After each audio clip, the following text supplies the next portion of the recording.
tarde, graça e paz do Senhor Jesus ao seu coração. A mensagem que eu gostaria de compartilhar com você hoje está registrada e baseada no livro de Números, no capítulo 10 inteiro e no capítulo 11 inteiro. Porém, eu quero me restringir à leitura de alguns versículos. Por favor, acompanhe comigo. Números capítulo 10, versos 11 até o verso 13. No 20º dia do segundo mês, do segundo ano, a nuvem se levantou de cima do tabernáculo que guarda as tábuas da aliança. Então os israelitas partiram do deserto do Sinai e viajaram por etapas, até que a nuvem pousou no deserto de Parã. Assim, partiram pela primeira vez, conforme a ordem do Senhor anunciada por Moisés.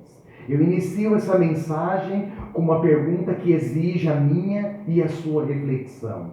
O que fazer e o que não fazer quando estamos passando por etapas ou jornadas difíceis na vida, como é o caso dessa fase que a humanidade atravessa de extrema dificuldades e tristezas. Nessa narrativa do povo hebreu, o povo já havia saído do Egito e estava no seu segundo ano de peregrinação pelo deserto. Nessa peregrinação, nós observamos no texto que eles encontraram diversas dificuldades. Enfrentaram o cansaço e desgaste ocasionados pelas longas viagens a pé, cortando os desertos daquela extensa região. Encontraram também falta de abrigo, falta de água e escassez de outros recursos necessários para eles naquele momento. Também faltou para os israelitas fé, confiança, maturidade, paciência e compreensão com os seus líderes. E principalmente com o próprio Deus que os guiava naquela jornada. Eu quero responder a primeira pergunta baseado na análise dessa narrativa bíblica a partir de 3 pontos. A primeira atitude que nós devemos desenvolver nessas etapas difíceis da vida é agirmos de acordo com a ordem do Senhor. É exatamente isso que o versículo 13 registra. Está escrito assim: partiram pela primeira vez conforme a ordem do Senhor. Como é importante desenvolvermos as nossas atitudes em conformidade com a ordem do Senhor. É isso que nós aprendemos nesse texto.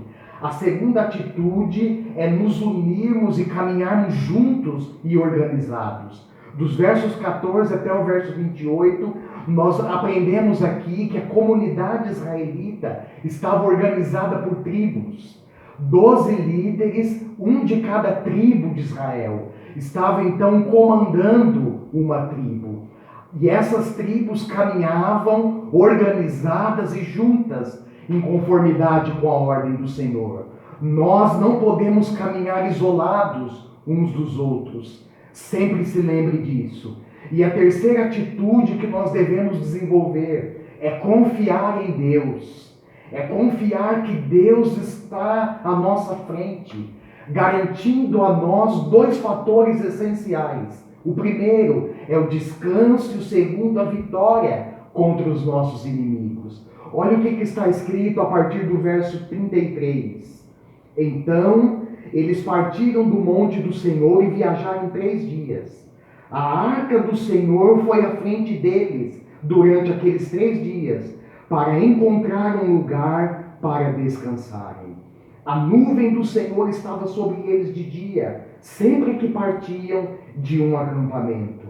E sempre que a arca partia, Moisés dizia: levanta-te, ó Senhor, sejam espalhados os teus inimigos e fujam diante de ti os seus adversários. E agora eu também gostaria de deixar para vocês 3 pontos que nós não devemos desenvolver nesses momentos e nessas jornadas difíceis.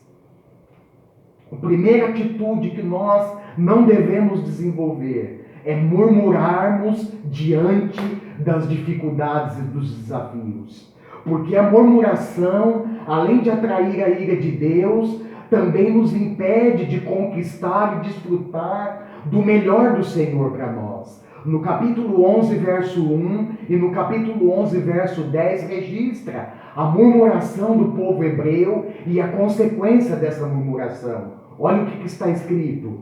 Aconteceu que o povo começou a queixar-se das suas dificuldades aos ouvidos do Senhor.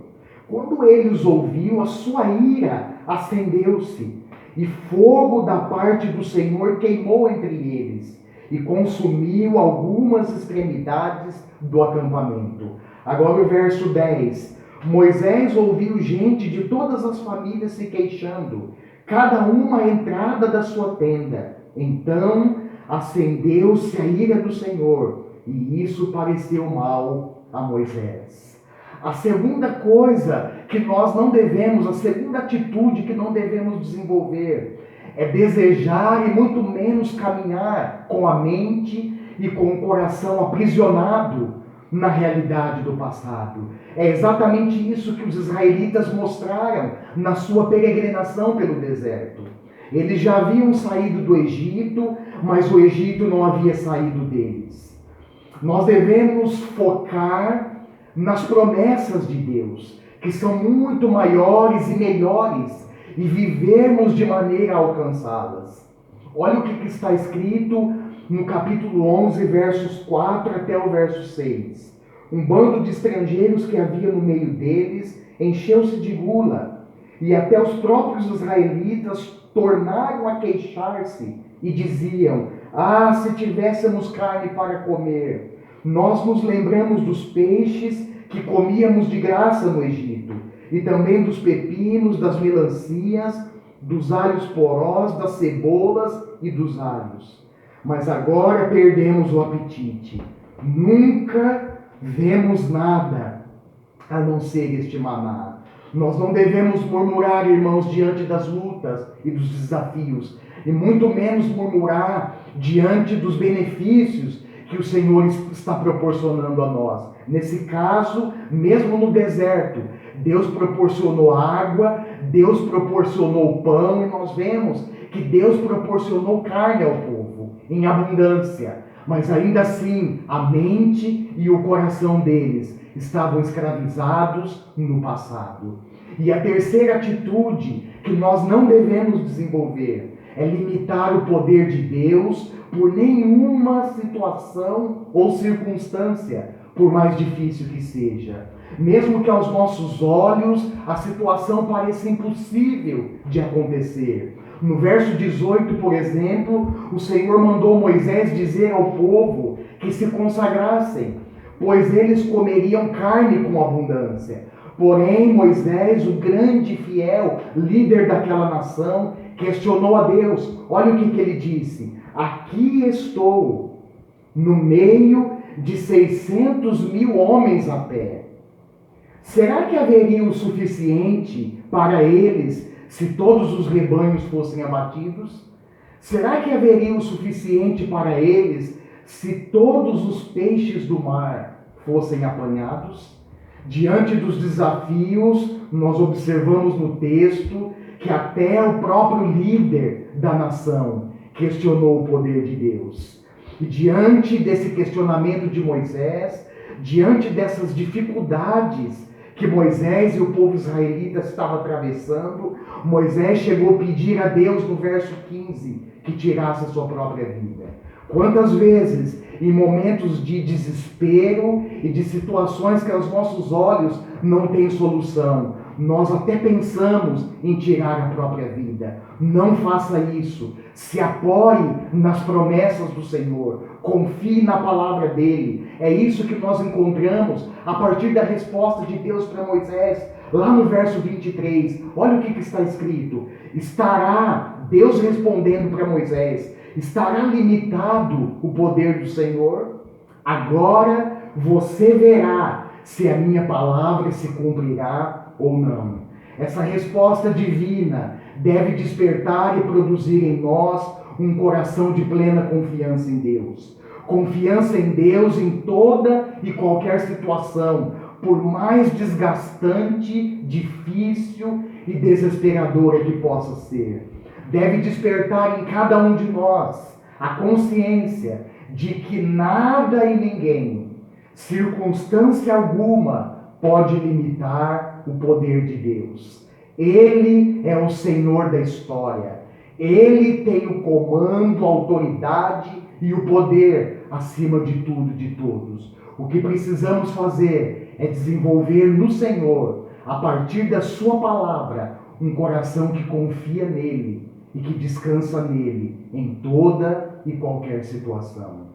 Que o Senhor te encoraje a partir da sua palavra e que te fortaleça. Um forte abraço no seu coração. Deus te abençoe.